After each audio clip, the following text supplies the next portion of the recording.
वाहिगुरु जी का खालसा, वाहिगुरु जी की फतेह। प्यारे मित्रों, मैं आपका साथी इंद्रजीत सिंह परिवहन पंचायत से। दोस्तों, समय हमेशा एक सार नहीं रहता। जैसे अभी आप देख रहे हैं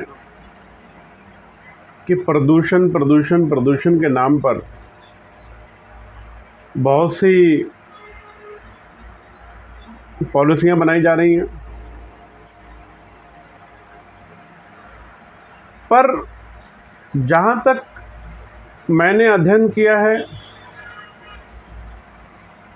जिस प्रकार ये कहते हैं कि अगर डॉक्टर की किसी दवाई से आराम ना आए तो दवाई बदल देनी चाहिए या डॉक्टर बदल देना चाहिए।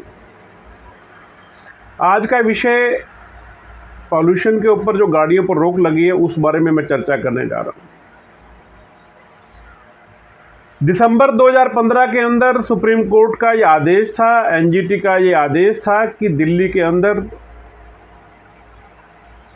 डीजल वाहन नहीं चलेंगे।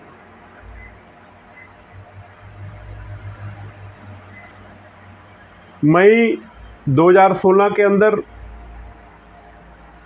सुप्रीम कोर्ट का एक और आदेश आया जिसमें इनोवा क्रिस्टा तक गाड़ियां अलाउ कर दी गई और बाकी गाड़ियां रोक दी गई। मैं सरकार के उन नुमाइंदों को पूछना चाहता हूं, आपके माध्यम से। आप पूछेंगे, अगर आप इस वीडियो को ज़्यादा से ज़्यादा शेयर करेंगे। मैंने कई मर्तबा कहा है कि भाई शेयर करो, लोग सुनते नहीं हैं। उसका कारण बता देता हूं, फिर करना ना करना आपकी मर्जी। जैसे वीडियो वायरल होगी, ये सांसद, पार्षद, विधायक, अधिकारी सब तक पहुंचेगी और वो शायद आपकी इस बात से सहमत हो जाए। बात क्या है वो बताने जा रहा हूं। 2015 दिसंबर में और मई 2016 के अंदर ये आदेश पारित हुआ कि दिल्ली के अंदर डीजल बसें, ट्रक नहीं चलेंगे, परंतु सरकार ने ढुलमुल रवैया अपनाया और दिल्ली के पड़ोसी राज्यों से UP 17, HR 38, HR 55, PB01, HP01 से गाड़ियां रजिस्टर्ड होकर दिल्ली की सड़कों पर खड़े होने लगी और दिल्ली में चलने लगी। अगर सरकार पहली गाड़ी को रोक देती तो हमारे साथी बर्बाद ना होते। मेरे साथी अभी मेरी इस बात से नाराज थे, लेकिन जो दूसरी बात बोली है उससे वो सहमत होंगे। अगर पहली गाड़ी जो यूपी 17 रजिस्टर्ड होकर दिल्ली के अंदर बस आई थी उसको रोक देते तो शायद इतना खिलारा ना पड़ता, इतनी गाड़ियां अदर स्टेट से रजिस्टर्ड होकर दिल्ली में ना आती। और जो दिल्ली के अंदर प्रदूषण को रोकने का प्रयास सरकार का मैं भी चाहता हूं कि मैं अच्छी हवा में सांस लूं, आप भी चाहते हैं।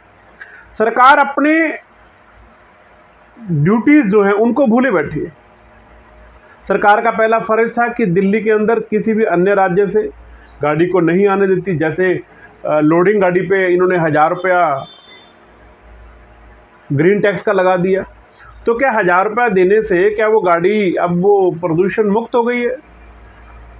और वो इतना करोड़ों रुपया इकट्ठा हो गया, उसका क्या किया गया?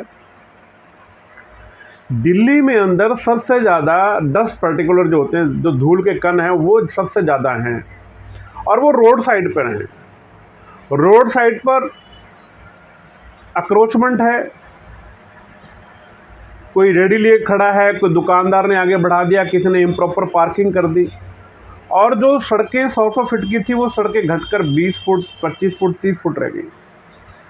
अगर उनको सबको हटा दिया जाए तो मुझे लगता है कि हम सब लोग अच्छे, क्योंकि मेरा जो आज का सुझाव है, ये सुझाव है कि आप अगर ठीक ढंग से ये कार्य करते तो आपको दिक्कत नहीं। 2015 में आदेश आया, लेकिन म्यूनिसिपल कमेटी जो हमारी MCD है उसने अभी तक कूड़े का एक भी ट्रक CNG का नहीं लिया।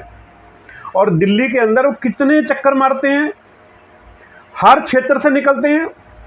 टोटल गाड़ियां या तो भाड़े की हैं या अपनी हैं, लेकिन सारी की सारी गाड़ियां डीजल पर हैं। जितने बागवानी के ट्रक हैं सारे डीजल पर हैं। दिल्ली पुलिस ने अपनी गाड़ियां खरीदी, ट्रक बस खरीदे, सब डीजल के खरीदे। ये गाड़ियां गैस पर भी आ सकती थी।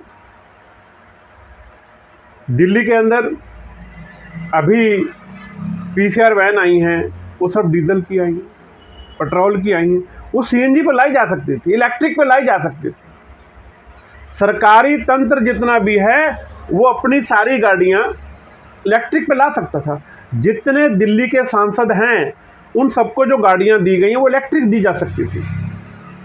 एक जैसे गडकरी साहब कहते हैं मैं green fuel, dual fuel, biofuel से चलता हूं, तो इस तरह से ये प्रयास किया जा सकता था। आज पीसीआर पे जो गाड़ी खड़ी होती है, अगर सीएनजी लगी हो उसमें तो गाड़ी भागती भी है और उसको इमरजेंसी के लिए पेट्रोल लग दिया जाए। तो हम प्रयास तो नहीं कर रहे ना, हम लोग सिर्फ एक अपना कागज पूरे कर रहे हैं। आज जिन लोगों ने आपके कहने के अनुसार, सरकार के नियमों के अनुसार गाड़ियां ले ली, 2017 में गाड़ी ले ली, मान लो, तो मैं अपनी बात बताता हूं, मैंने गाड़ी ले ली। अब मैंने गाड़ी ली कि ये गाड़ी 10 साल चलेगी और इसके ये नॉर्म्स होने चाहिए, मैंने सारे नॉर्म्स पूरे कर दिए। अब अगर आज मेरी गाड़ी रोकी गई कोरोना के अंदर तो मुझे मुआवजा किसी ने नहीं दिया। आज अगर मेरी गाड़ी आप रोक रहे हैं कि टिल अगले आदेश तक रोक दी जाती है, ऑल इंडिया टूरिस्ट परमिट गाड़ी रोक दी जाती है, दिल्ली से उठा के गाड़ी मेरी हरिद्वार, ऋषिकेश, मनाली, देहरादून, जयपुर कहीं भी जा रही है तो वहाँ जा सकती है। मतलब जो अधिकारी गण हैं वो आईएएस में बहुत पढ़ाई की है, लेकिन वो मूल रूप से उस चीज़ से अनभिज्ञ हैं या सुनना नहीं चाहते। अब उन्होंने कह दिया आवश्यक इमरजेंसी सेवाएं चालू रहेंगी। आज अगर मान लो दूध का ट्रक आ रहा है, वो सीएनजी से होता तो वो भी एंट्री कर सकता था ना। आप उसे वार्न कर दो भी आज तू आ रहा है, कल तू सीएनजी में आएगा, तो नेचुरली सीएनजी में आएगा वो। आज सब्जी की गाड़ी आ रही है, वो आपने फ्री कर रखी है, उसे कहो भी दिल्ली में एंट्री करनी है तो आप सब्जी गाड़ी उसमें आओगे, सीएनजी में आओगे।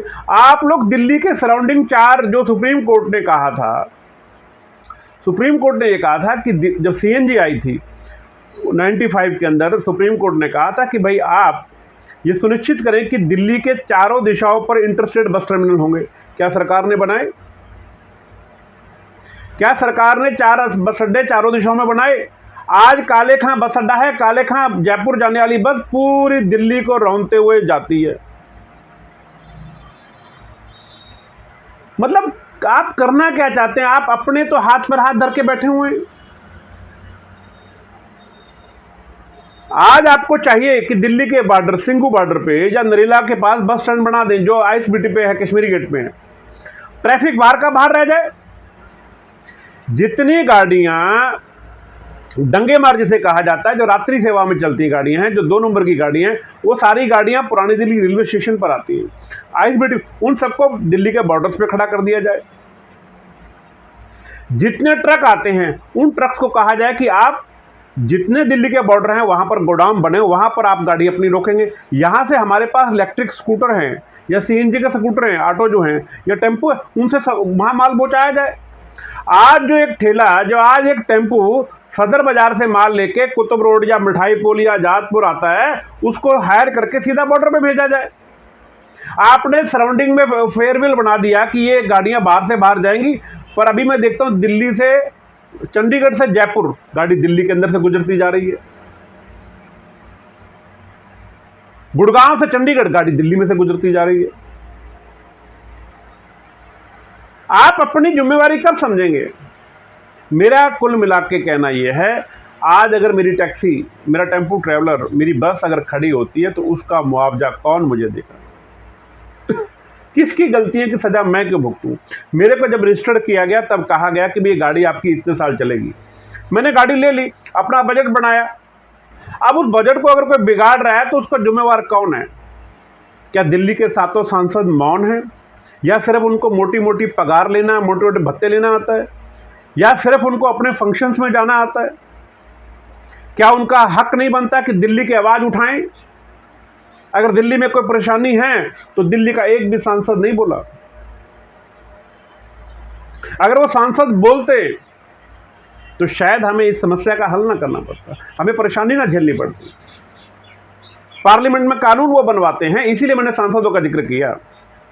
वो कहते हैं कि भाई ये जो सुप्रीम कोर्ट का आदेश आया है, एनजीटी का ऑर्डर आया है, हम इसका सम्मान करते हैं और जो दिल्ली के अंदर बस अड्डे बनने उनको बाहर ले जाओ, और जितने भी ट्रांसपोर्ट हैं, जो हमारी लोडिंग का काम है, वो सब बॉर्डर पर ले जाया जाए। दिल्ली को अगर सभी लोग स्वच्छ बनाना चाहते हैं, हर एक सांसद महोदय अपने क्षेत्र में अक्रोचमेंट और वीकली बाजार हटा दीजिए। आप उनको, जैसे निरंकारी ग्राउंड है, ऐसे हर संसदीय क्षेत्र में ऐसा कोई ना कोई ग्राउंड होगा, आप उस ग्राउंड में सबको अलाउ कीजिए कि रेडी पटरी वाले यहाँ परमानेंट लग जाओ, वीकली नहीं परमानेंट बैठ जाओ। लेकिन कोई भी रोड साइड में नजर आएगा तो उसके ऊपर आप सजा कीजिए। प्रावधान हल आप नहीं निकालना चाहते और कमियां हम में निकालते हैं। आज अगर हम लोग, मैं नॉर्थ दिल्ली की बात करता हूं, अगर निरंकारी ग्राउंड के अंदर हम जितने वीकली बाजार लगते हैं उन सबको वहां अलाउड कर दे कि भाई आप यहां खड़े होगे, शाम को 4 बजे से रात्रि 11 बजे तक आप यहां रहोगे, तो सारा ट्रैफिक है, वहां पार्किंग की व्यवस्था है, सब कुछ है, सब लोग वहां बैठ जाएं। हमें ये बताएं कि आजादपुर से लेकर बाईपास तक रोड साइड इतनी रेडियां लगी हुई हैं, वो रेडियो खड़ी करके आप जाम लगवा रहे हैं, डबल रोड को सिंगल कर रहे हैं, जिससे कि जाम लगता है, जाम लगते धुआं और प्रदूषण होता है। सबसे ज़्यादा अगर पोल्यूटेड है आनंद विहार है या जहांगीरपुरी है, मुंडका है या कुंडली है। क्यों है? क्योंकि वहाँ क्रोचमेंट ज़्यादा है। आनंद विहार का तो ये हाल है कि आप वहाँ से गुजर नहीं, रोड पार नहीं कर पाते। तो ये किसकी जिम्मेवारी है? मैं तो सांसद नहीं हूँ।